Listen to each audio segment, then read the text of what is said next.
Appreciate you guys coming out and understanding that the schedule changed for today with the players after practice. We'll start with some opening remarks from Coach Locksley, then we'll take you guys' questions. Sure. Again, as always, appreciate you guys and your interest in the program. At the midway point of our season, game 6 here, and a lot of reason for frustration for us the last couple of weeks of not being able to finish and get it done. But I also will say that it's also a lot of optimism in our program because of how we've played, this first half of the season. And so the frustration stems from knowing the kind of team that we have and the type of work that these guys have put in and the buy-in that we've gotten from each and every one of the players, our staff, and then the optimism, obviously, because I know this team is different than any team that I've had a chance to coach here during my tenure as the head coach. We play very clean in games. We don't turn the ball over. Our margin of error on offense has been the three lowest margin of errors that I've seen. I think we had 5.8% of the plays we had on Saturday contained a self-inflicted, a drop, a fumble, interception, penalty on offense, a sack. 5% of the plays we had contained one of those self-inflicted wounds on offense. Our defense continues to turn the ball over, get turnovers from the opponent. And so when you look at those small victories and the progress that we've made playing clean, getting turnovers, doing things like that, what we got to do now is figure out how to finish in the fourth quarter. And, for the last 2 games, it's my job to figure that out, and I think we've gotten to the gist of it. I see a tremendous amount of growth in this team each and every game we play. When we emphasize things, I see them work to get it fixed. Monday, we shifted our attention to UCLA, and it's a short week for us. We've got to get a lot of stuff done, and we head out on Thursday morning pretty early in order to acclimate and get ourselves situated out there out west. We've adjusted a few things in our weekly schedule. We're going a little earlier today. We've got, the first fall break to where we didn't have class yesterday or today, so we can move things up, which gives us a little more time for recovery and rest on the back end. And again, we're excited about this opportunity. We're facing a team in UCLA that has been given life. They've coming off of a big road win a week ago against Michigan State. They're playing really hard for their interim coach, Coach Skipper, who, I've known him for a while. He's has done a great job the last few weeks of rallying those guys, and you can tell they're playing very fearless. They're playing as if they have nothing to lose, and when you watch them on tape, they're playing together. So I'm really excited about us to have a chance to go out west, get this thing back on the right side of things, to get back here and be able to have a bye week to get healthy once again. Our game captains this week, Shalik Knotts, Cam Rice, and Bryce McPherson will be leading us as game captains. And with that, I'll open it up to whatever questions you guys have. Yeah, Mike, you mentioned just a minute ago about getting the gist of it in fourth quarter and closing. How has that kind of been addressed in practice and in meetings the past couple of days? Yeah, it's a double-edged sword for me. Going into the season, depth has been an issue, and so what I have to do, and this is, again, I always look at it, what things can I do better to maybe fix some of the issues. And when you look at the way last week we didn't finish in the fourth quarter. The last 4 minutes of the fourth quarter, we had opportunities to, and I saw our tackles, the missed tackles really jumped out to me in the fourth quarter. I saw our lack of execution, our inability to make plays that are there to be made, and it was coming from most of our really good players that have made plays all game long. And so, one of the things that I've come up with, and again, it's just really deep diving, is I got to do a better job of getting some younger players, some guys in a little earlier in the first, second quarter to take some plays off of the veteran starters. I mean, if you look at the amount of reps that guys like Daniel Wingate has had to take for us, and a freshman like Zaire Mathis and the amount of plays he has to play, it's my job to try to figure out how, instead of him playing 70 plays, how do I get him to play 55 plays bring, a young Flowers 23 or Michael Harris, let them play a little bit more earlier in the game so that our best players are in the best possible position to make plays in the fourth quarter. And that's me. That's what I have to do. And what I've challenged each and every one of our people in our program is let's all take a deep dive into the things we can do. I challenged our starters, the really good players, about it's not just me having to adjust to make sure you get and you can get to the fourth quarter. It's about recovery during the week. It's about your sleep. It's about your nutrition. Knowing that we have a smaller size team than we've had in the years past, it's up to all of us to make some adjustments to ensure we're playing our best when we need to. And I think our players understand that. I see it a lot more clear now as a head coach, and we're working to get that fixed. Hey, Coach. How's it going? What's up, man? Hey, so I know that this is a results-driven sport, obviously, but, you talk about the level of optimism that you have with this team. In all your years of coaching, man, have you ever looked back on a stretch like this, losing 2 tough games back-to-back, and said, maybe we needed this to become the best version of ourselves? I always try to compare and look back, and this team does have a little bit of a feel. I told our team the other day to kind of remind me of the 2020 team we had here. That was really the foundational piece.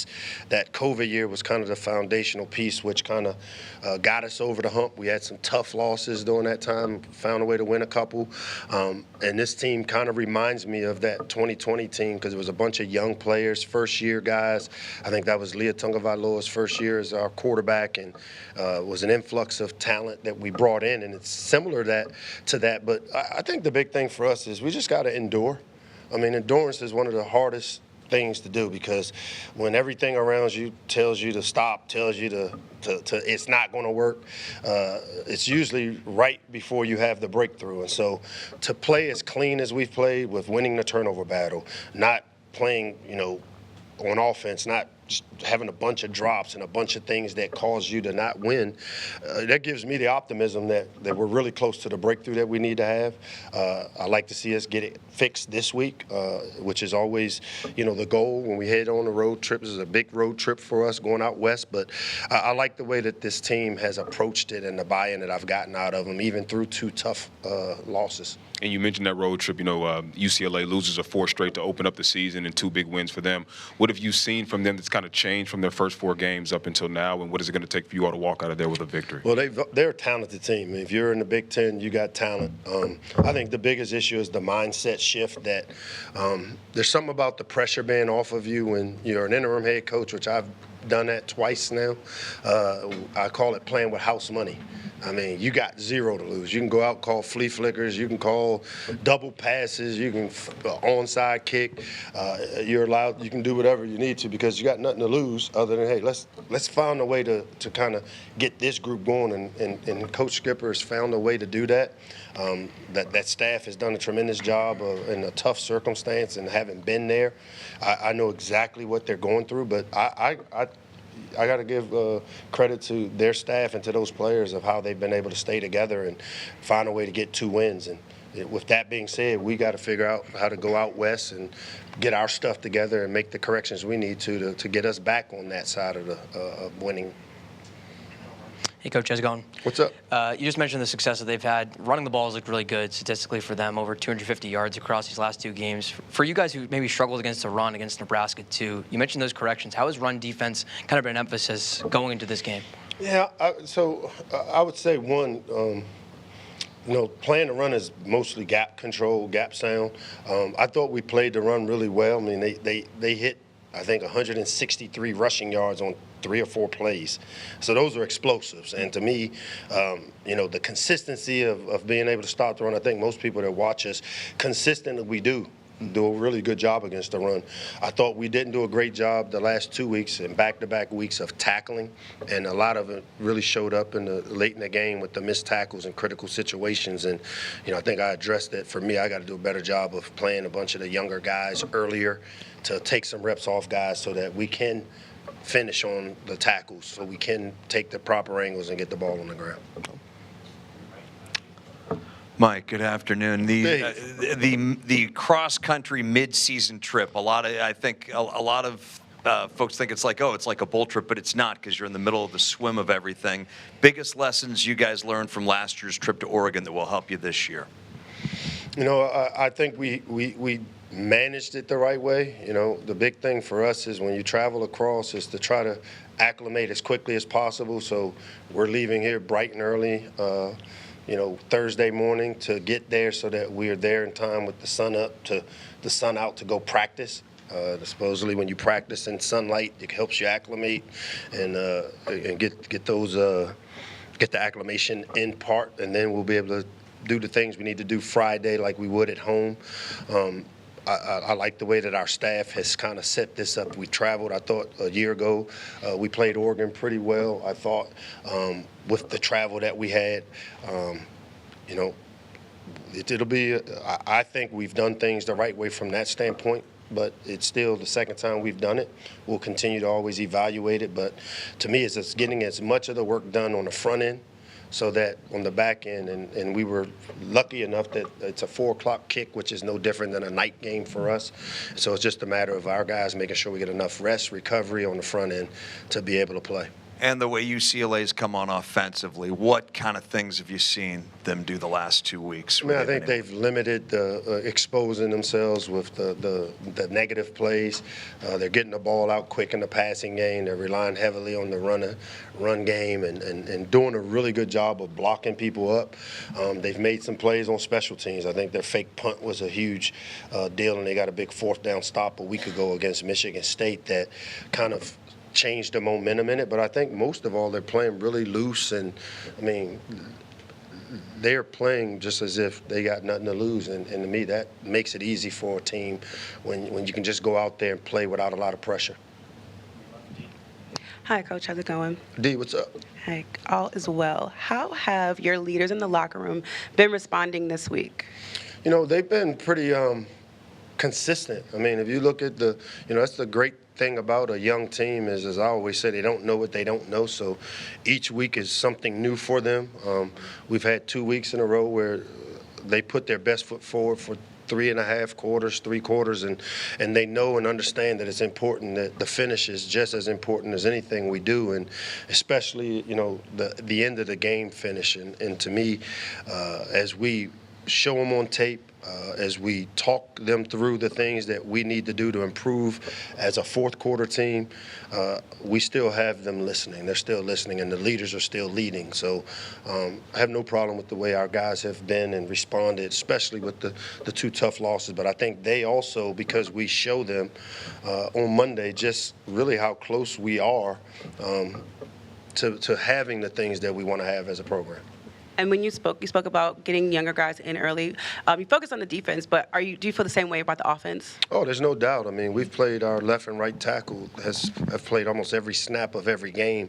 Alan Haran and Ratrell Perry, and to me, you know, in the past we've had, and I've been one of those guys as I talk about being a developmental program where I would force us to play young players. Hey, he got to play 15 plays. He's got to play in the first half because I know that it's a point of diminishing return throughout the season. Well, you know, to win now, and when you start talking about the best is now and taking care, we got to get it to the 4th quarter, and that's where, you know, sometimes the lack of depth we have, and, you know, there's a drop-off between our first-team guys and some of the younger players that we will have to go in and play them. But we got to have the belief that we've recruited them here. They can help us. Those 10, 15 plays that we take off of a starter will be beneficial to both the starter and the young player, because now we're still bringing a guy along that we're going to need at some point during this season. We're only halfway through. We've dealt with some injuries. We've dealt with some guys that haven't been available. But I like the way this team is coming along. I think this team understands what we need to do, and we're all trying to do our part to keep ourselves healthy and in the best possible position to finish in the 4th quarter better. Mike, this is a little off topic, but Malik has added 16 pounds from the spring game till now. Is that something you advised him to do? And have you seen that gain, like, impact him in his ability to be a quarterback? Our strength coach, Ryan Davis, and our nutritionist and our sports performance team does a tremendous job. And, when you talk about adding 16 pounds, it's usually 16 pounds of muscle. He's been here since January. Most people know that our players, we do a great job of developing our players bigger, stronger, faster. And, if he's added the 16 pounds of muscle, it'll be to protect him. We're big on trying to create the armor that he needs on his body to keep him healthy and keep him protected. It's been the right kind of 16 pounds because if you look at the transformation of his body, maybe a little softer body, I think he's taken his the nutrition piece to heart and has really worked hard. And then on Saturday, Malik mentioned a players-only meeting. As a coach, do you find those meetings, can they be productive for the players? We do players-only meetings every Thursday. That's why when I heard that, we do every Thursday. I meet with my leadership group, find out anything going on in the house that we need to talk about, and then they go down and have a players-only meeting with the messaging of what we need to do. So when I asked them about the players-only meeting, he said, we have it always. We always have players-only meetings on Thursday. So we're not there yet. If there are, it's mostly to make sure everybody's aligned on the same page of, hey, what do we need to do better? But not one of those players-only meetings that you typically think of, because we have them quite often as part of our development of our chemistry of our team. Hey, Coach, wanted to ask you about the ground game on Saturday. Nolan Ray probably looked the best he's looked all year. Just what impressed you about your running game? I thought the line of scrimmage, we controlled the line of scrimmage more consistently than we have all season long. We got an explosive run for the first time, I think, this year, a run over 20 yards, Nolan's touchdown. We need a lot more of that. We need that consistency, especially in the third and short situations. I think we had a 3rd and 2 and a 3rd and 1 that we weren't efficient on, and those are the ones that we got to figure out how to get those tough yardage that we need in critical situations like that. How do you think you find more, consistency in the run game, especially late in games? Again, it's blocking people, being on the right leverage, doing a great job of running away from numbers, doing a great job of finishing our runs, and I thought our backs did a really good job of that. Zero, made a couple plays where, there are going to be times when you have to run the ball into numbers where if we recruit the right way, they're responsible for at least one of those guys that's unblocked, and I thought we did a couple times make that one guy miss, and then we just got to get it more consistent. Hey, Coach. Obviously, this past weekend, the firing of James Franklin happened at Penn State. As someone who is in that position as a coach, when you see someone get fired, especially someone who you worked with at Maryland for a while, just kind of what goes through your mind? It's part of the game. I've texted with James. It's the landscape we're in. Is it surprising? Yeah, it's surprising. They were in the semifinals, I think, a couple of years ago or last year or whatever it was. But it's the landscape. That's why the best is now and not ahead, because we learned very quickly that, you're only as good as the last game you played and the last game you've won. And as coaches, I think we all understand that. And as I've said, I'm at that point in my career where, it is what it is. We're going to coach the crap out of them, and if it's good enough, it's good enough. And, for James, obviously disappointed for him and his family, knowing him well, but has no bearing on what we got to do around here. Appreciate it.